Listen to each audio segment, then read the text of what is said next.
Trai ngam đốn chinh men chu haka min xiêm Ka do nu jong a ka shong ha jing ya fer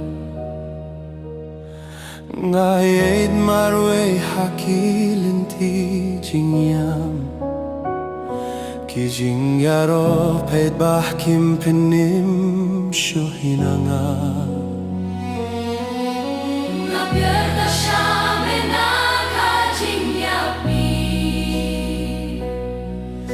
Wat no yang atrai hakane kapo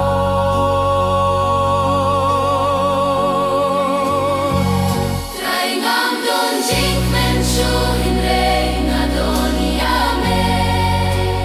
Haka jing yam jong me long ka jing shai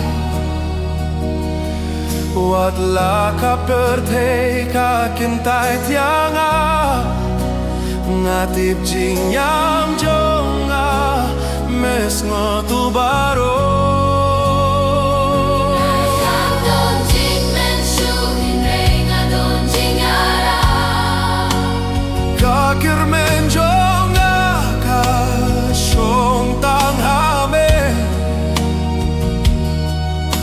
Tobat ya kakti jong a trai peid ba Diyaw niya na siya kajing yaropa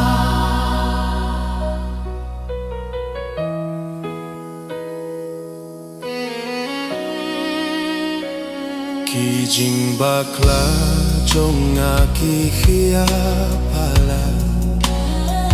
Kijing maham ki pensieri ya kamin sier Ngala Bersang ban long ubak lai Henry klele me trai ngajan hablu Haka jing yam jong nga me la shong hajan Haka jing me sao me la long jing yape Kajing yap kam laban pen prayanga Namar kajing yejong me kaim juno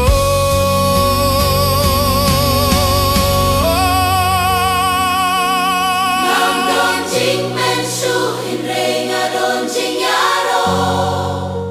Wat haki jing yang in dem hame Ngayon no lutia ka jing ki jing kia Ha jing ying jong me Nga shem ka jing su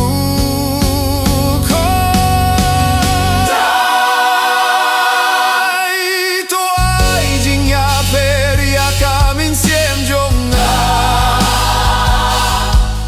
Topin mi jing pen to mai hanga